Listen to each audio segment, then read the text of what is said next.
He was obsessed with her. He knew she was married. It terrified her. He would sit in bed and write notes to her. Nettie, it's me. I love you and this and that. She took a picture of herself and put it on Facebook, and that's where it began. He had sent her a Google image of her home. He had gotten her address. Where are you? Give me a landmark or something.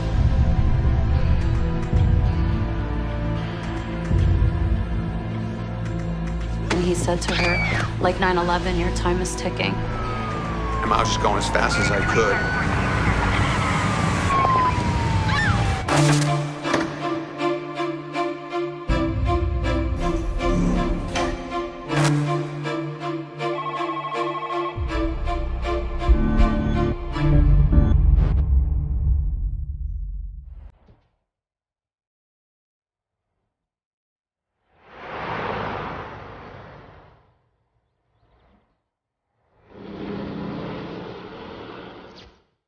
My name is Anna, and I'm Antoinette's little sister. My sister Antoinette had a big personality. She loved to dance. She would be the first one out on the dance floor at any party or any club that we ever went to. Antoinette was very outgoing. She was very enthusiastic. She was loud, and she just liked to have a good time. My parents were born and raised in Italy, and they moved to Connecticut. My sister and I, we grew up being best friends. We did everything together. She was like having another mother. She always took care of me. My sister and I were very close growing up. She was my best friend.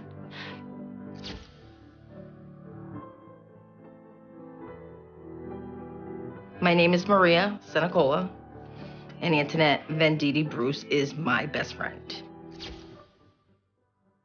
I met Antoinette because I married her cousin in 1993.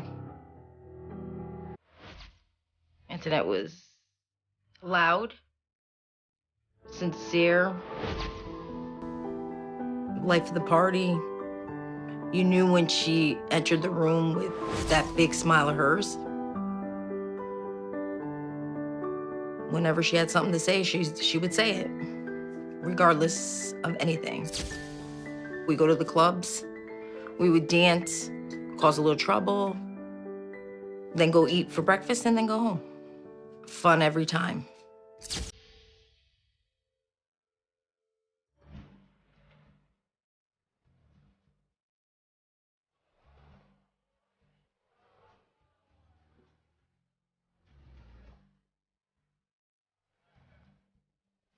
Antoinette worked at the Christmas tree shop. But even though it's called the Christmas tree shop, they did not specialize in Christmas trees. They actually had all kinds of decor, and they usually would do it seasonally.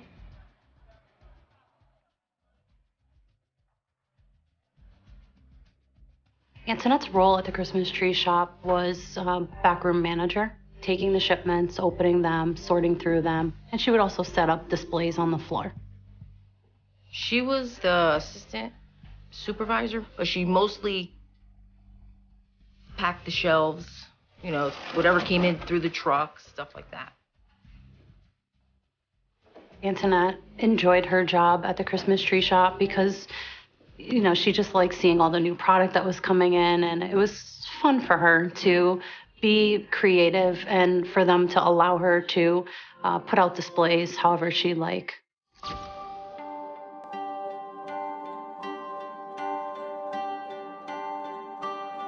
Antoinette worked at the Christmas tree shop for about 8 or 9 years. She had lots of friends there. She loved her job. Absolutely. She had quite a few friends. She always had friends wherever she went.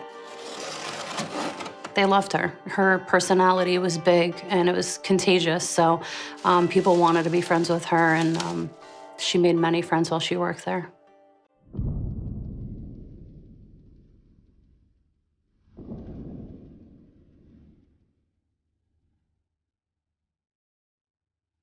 Antoinette and her coworkers would often go out and dance and drink and, just have a good time after work or on the weekends. My sister, because her personality was so big, of course, she wanted everybody to know who her little sister was. So she would introduce me to everybody when I would either go to the store or if her and I would go out, she would invite her coworkers to come with us as well. And we would all hang out together. So I knew her coworkers very well.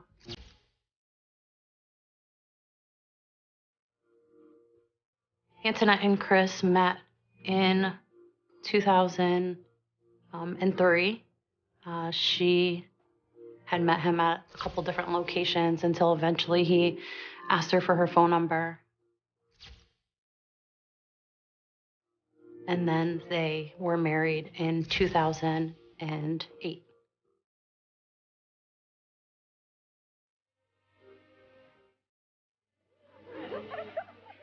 Antoinette was so excited about Chris. Chris was excited about Antoinette.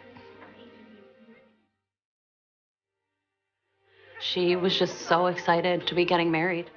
Ready?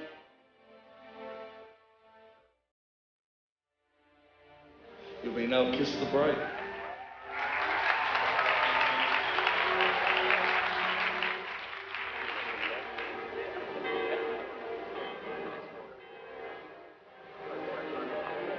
The wedding was a lot of fun. I was her maid of honor. Primarily just made sure that she was happy and having fun, and she did. She basically danced the entire time. That's all you see when you watch her wedding video.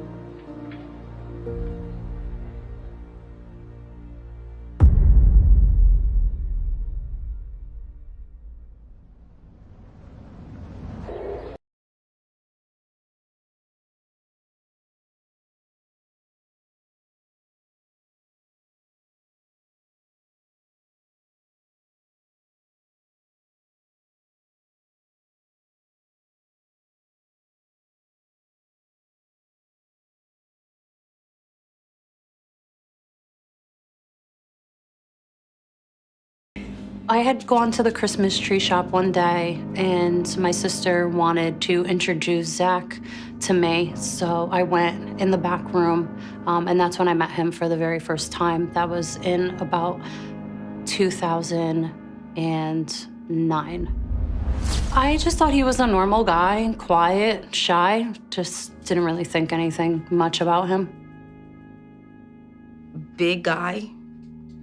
Nice guy. He was like a teddy bear, he got along with everybody. He wasn't a sociable guy, but when Zach was with us, he was talkable.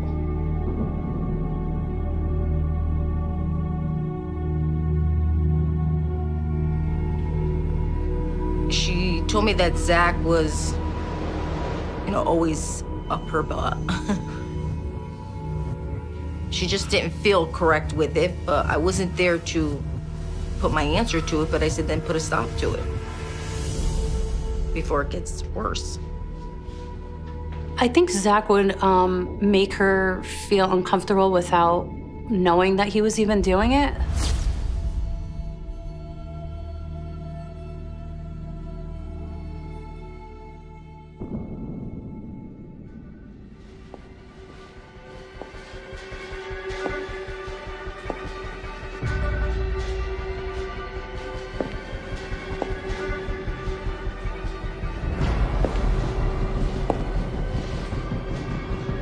She was married. I don't think he knew that at the time when he first was talking to her. She did not wear her engagement ring or wedding band. She just wore a little band, that's it, because she didn't want to get it caught anywhere. It happened so fast.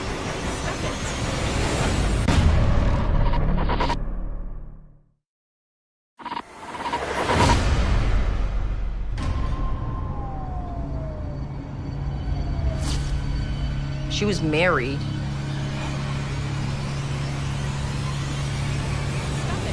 I think Zach would make her feel uncomfortable without knowing that he was even doing it. Antoinette and her coworkers would often go out and dance and drink and, just have a good time after work or on the weekends.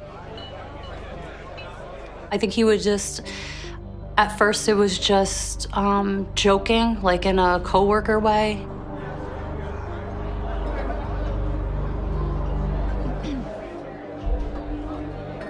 And she just took it lightly. She really didn't think anything of it.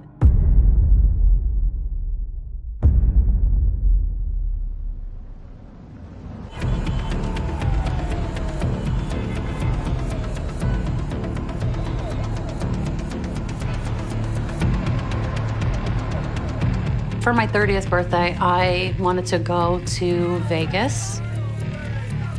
It was around Halloween, and at that time, we had brought Halloween costumes with us. Antoinette was a naughty correctional officer, and so we posted some photos online.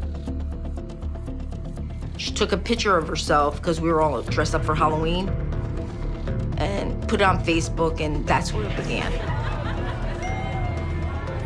Zach had sent her some private messages telling her that he thought she was attractive and that she looked really good in her Halloween costume. Like you look hot, or that looks good on you. And she was really uncomfortable with that. I was uncomfortable with it as well, but I just didn't really think anything of it. I just thought, he's a young kid, he doesn't know any better. At first, Antoinette, just wanted to ignore it, just thinking that it was gonna stop and just try not to respond. Or if she did respond, she would respond in a joking way. I really just didn't think that anything would come out of it.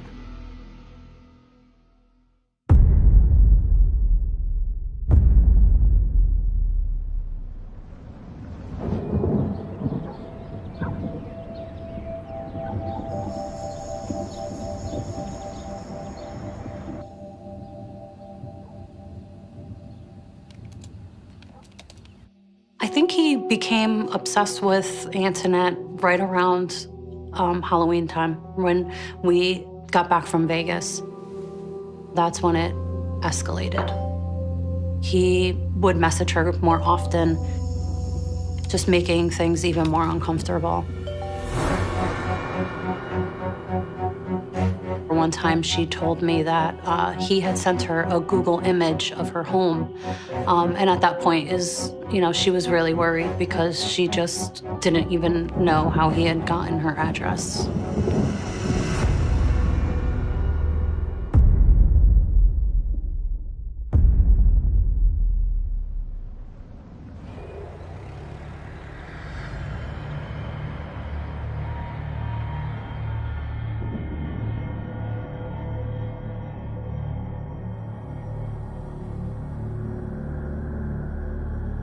She would often call me to complain about Zach. She would just tell me little things that he would say, just making her feel uncomfortable. She didn't want any trouble. And she just said, you know what, I'm just gonna leave it alone. And she stopped sharing things with him because she just didn't want it to escalate into a bigger problem. He was obsessed with her. He knew she was married. She kept telling him, we're just friends. And he used to be, yeah, but then he used to do remarks. She spoke to me about it. She was gonna tell one of her managers. Eventually, she did end up complaining to her employer, letting them know that he was sending her messages that were inappropriate.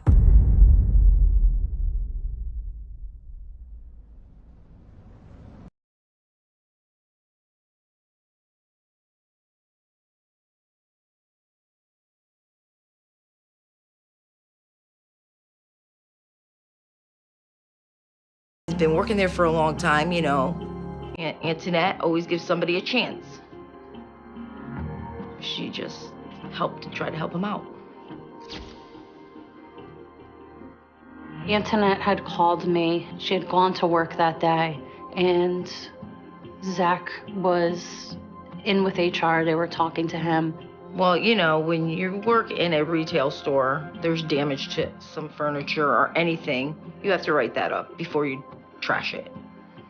And I think a couple of times he has trashed it or damaged it himself and not written it up.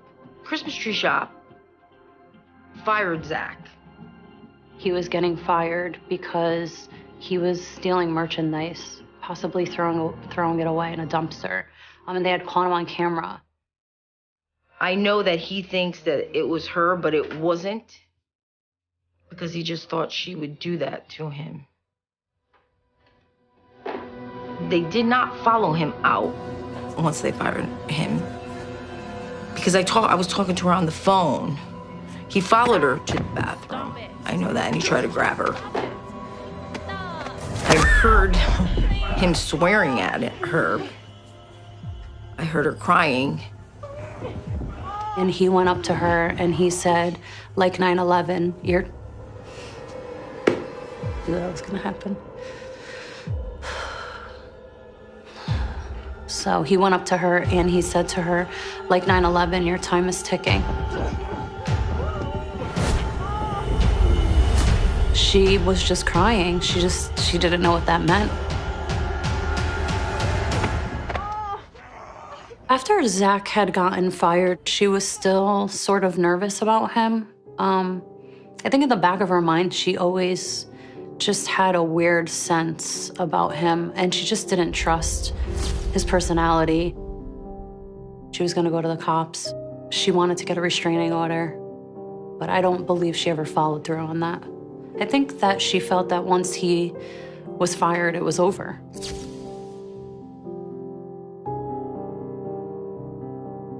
After he got fired, part of our conversation was we need to delete him from our online profiles immediately. I think simultaneously, we all deleted him from our accounts.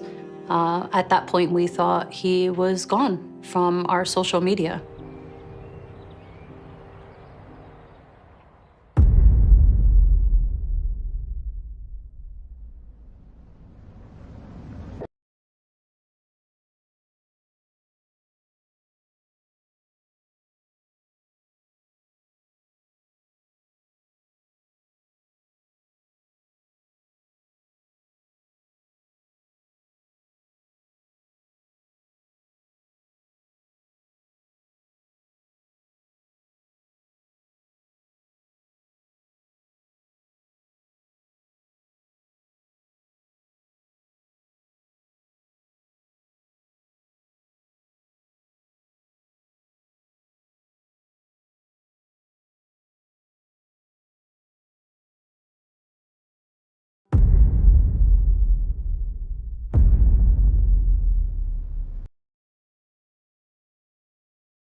On March 29th, Antoinette had tried to call me. I was at work at the time and I couldn't take her call.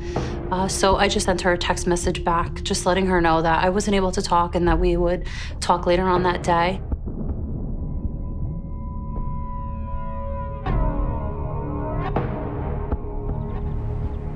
In Newport, there's multiple mansions. We had always wanted to go see them. At the Christmas Tree Shop, she was working the night shift. So she had all day to sort of explore Newport. So she was really looking forward to going to see the mansions for the day. She was excited that she would finally get a chance to go see them.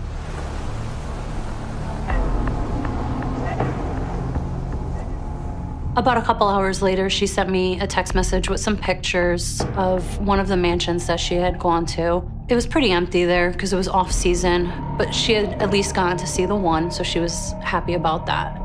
And at that point, she said she was going to go back to her hotel.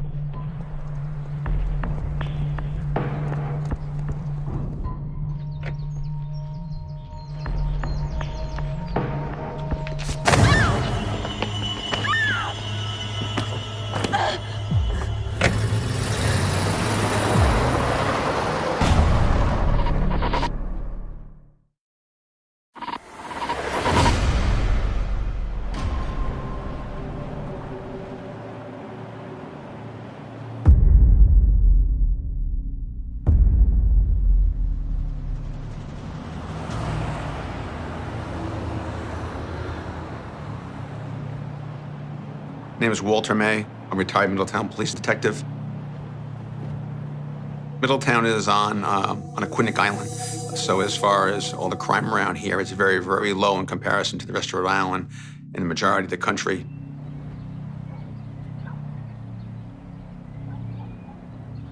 I was working in patrols. I usually work in suit and tie and detective during the day shift. I'm a senior detective. That day I was in a patrol uniform taking a patrol post. It was a routine day.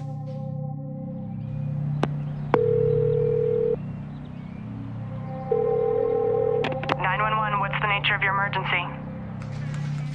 The Middletown Police Department received a 911 call at approximately 4 p.m. on the 29th of March in 2011. I was the only officer on the road at the time. Information coming in from the caller is that a male had shoved a female in the back of her own car, and then he drove off. So they gave us a plate, and we had that put out, and we were calling in all additional units in Middletown. Because Middletown being a small community, a small island, that we wanted as many units to come in as possible to start searching. I got sent to that call along with 2 other officers, with lights and siren, all going code 3 as fast as possible. A lot of these calls, a lot of times, are false alarms. My supervisor and one of the other responding officers arrived on scene and confirmed that there was a lot of validity to this call. I started to look out for this vehicle. My supervisor was gathering information, and he was able to give me the plate of the vehicle, which was a Connecticut registration. They ended up having about 3 witnesses. She did leave her purse, or it fell on the ground when she was assaulted. My supervisor, Lieutenant Sweeney, was able to pick up the purse and get off the checkbook the name, Antoinette Bruce. At that particular time, I was just going as fast as I could in and out of side streets on that main road and hotels to see if that vehicle had pulled in or attempt to hide. I spent about 20 minutes doing that, just working my way back to where the incident happened. We're getting more and more information from the witnesses that it was a white male, about 6 foot. It was a kidnapping, and that there was 1 male involved and the female victim. So that's all we had at that point. I kept searching, I'd say for about 20 minutes or so. Our fear was that they had pulled in somewhere and weren't on the road still.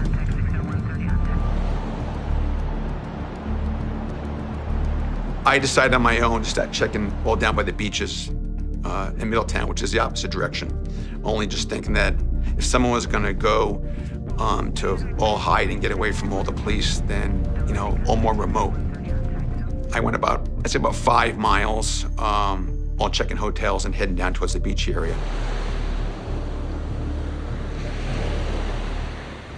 When I pulled into the beach area, there were only a couple of cars in the parking lot. As I pulled into the parking lot and saw the vehicle, and then I immediately noticed it was a Connecticut plate because it had blue and the black letters. I swung way to the right, so that the person wouldn't see me. I noticed that there was a male party in there moving around in the driver's seat. And so at this point, I just kicked in, to, what I was trying to do, and I'm trying to radio the station right away. And I could not get through because all the regular chatters going on between, the supervisors and just, everyone coming in. So I get out of the vehicle slowly. I actually draw my service revolver, and I'm walking very slowly. I'm looking at him, and he doesn't see me because he's moving around in the car. He sees me. And he looked at me. I was probably about 5 feet away from him. He just took off.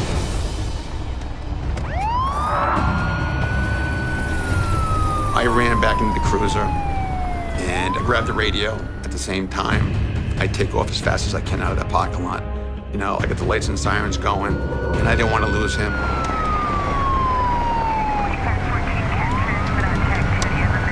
I was holding the radio the whole time, and I was able to get through, and I radioed to the station that I had the suspect vehicle northbound on Third Beach Road. This is like the farm area of Middletown. No one's around, but I get to the intersection at Third Beach Road and Indian Avenue, and I'm still going at least 90 miles an hour.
I contacted the police at that time, and they also didn't tell me much. They just said, we would like to send one of your local police, and we send him to Antoinette's husband's house, and we said yes. We didn't also, you know, at that point still did not understand why a police officer needed to come to the house to tell us something.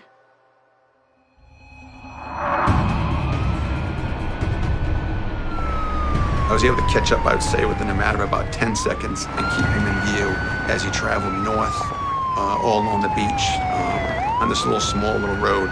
Luckily, there's no one around for some reason. You know, it was about, I'd say it's about 4:30, 4:45 at this point. And I'm going as fast as I can. He's going as fast as he can. I get up to about 90 miles an hour, all within about 10, 15 seconds. He doesn't slow down at all. About a mile further down the road, he pulls over. I pull over behind him. He had jumped out of the vehicle. I got my gun drawn. I'm telling him, stop or I'll shoot, police. And I'm saying that several times, as loud as possible. And I think he knew that I mean business at this point. He stopped and he put his hands up. I noticed that he's, you know, at least 6 foot. He was very disheveled. There's some blood stains on him. His hands and his face and his shirt and his pants were full of blood. I'm not sure if the victim's in the back of the trunk of the car, you know, or down at the beach in the water. I have no idea. And obviously, at this point, being a matter of life and death. And I asked him right away where the girl is. And he says that I dumped her in a river.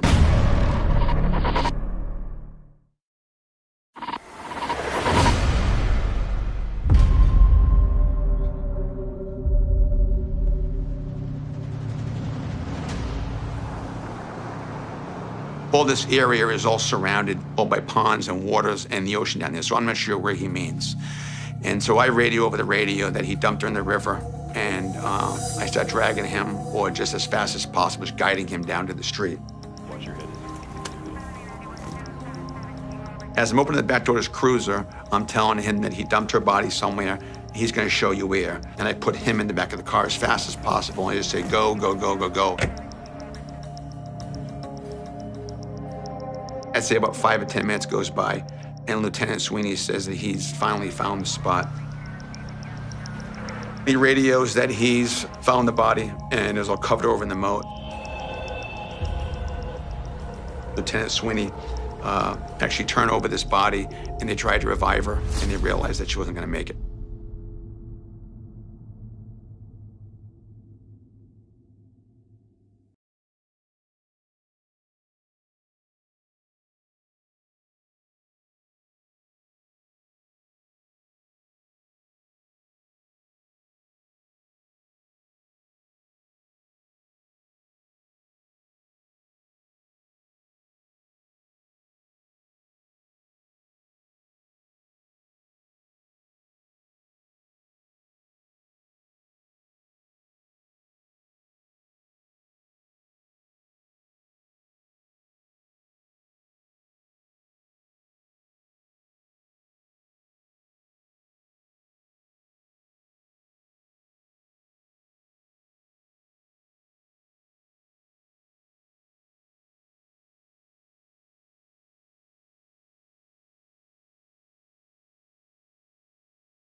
And not being able to see her. In the evening, he was so upset that he came up here, and he had grabbed a couple of, he said, steak knives. In his confession, then he stated that he brought the knives just in case it didn't go well. At the point that she just said to him, "Oh, what are you doing here? What do you want? And you came all this way, what are you doing?" And why are you here? At that point, he just flipped out. He fully admitted that he stabbed her, and he kept stabbing her. If she didn't talk to him, then he was going to kill her. And that's what he did.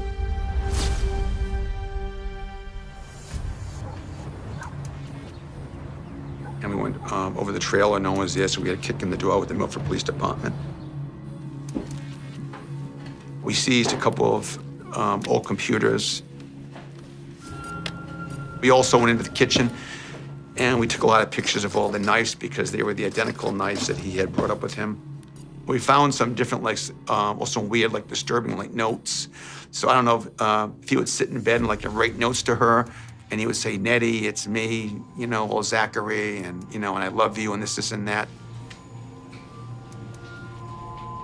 And we have the video of him driving around our house down in East Haven, and he's circling the house, and he's indicating in the video that, you know, I'm looking for you, Nettie, I want to find you, and, I can find you easily, I can hop that fence right there.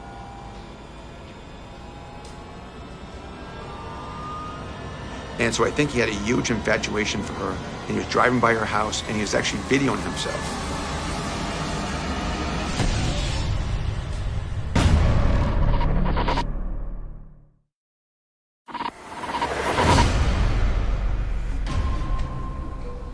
Antoinette had, back in early March, had befriended him, and he couldn't converse on Facebook anymore.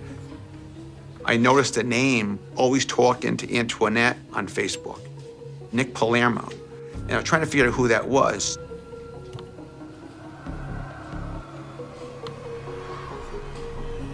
And when I spoke to the victim's sister and different people, then they said that Antoinette had no idea who that person was.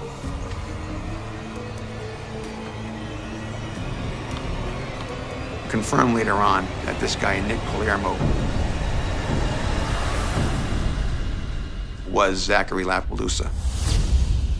And so he was able to use Facebook and social media. And at some point, Antoinette had said that I'm going to Newport to open up a store. I think he was very obsessed with her. And that triggered something for him. And it obsessed him, and he wanted her gone. If I can't have her, she's not gonna have anybody else.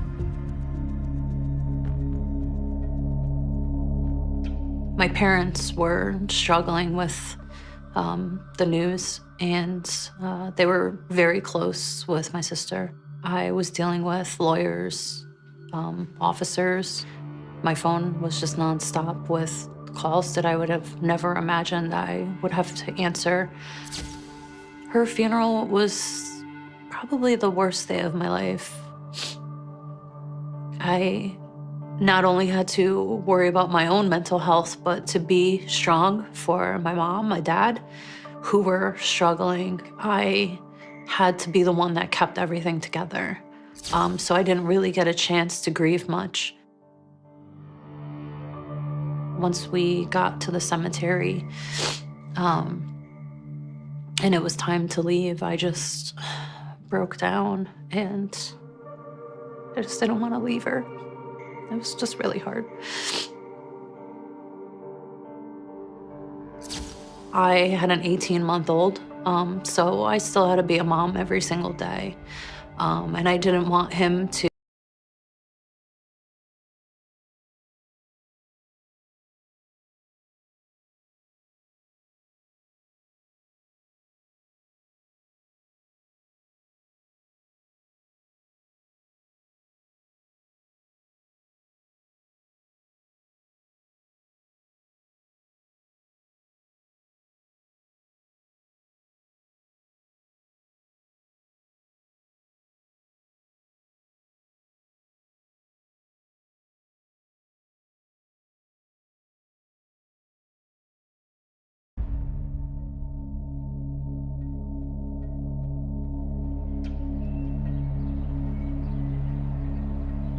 Zachary LaPalooza appeared in Newport District Court.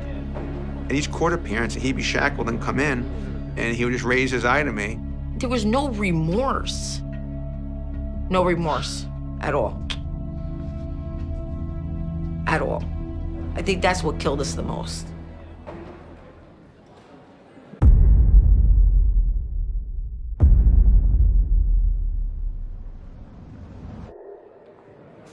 also working some breaking news on a murder case dating back to the year 2011. Zachary Lee Palooza just entered a guilty plea in Newport to murder charges. He was sentenced to life for the kidnapping and murder of Antoinette Vendetti outside of a Middletown hotel. We were relieved to hear that he was taking a plea deal. We didn't want to have to sit through and listen to all of the details.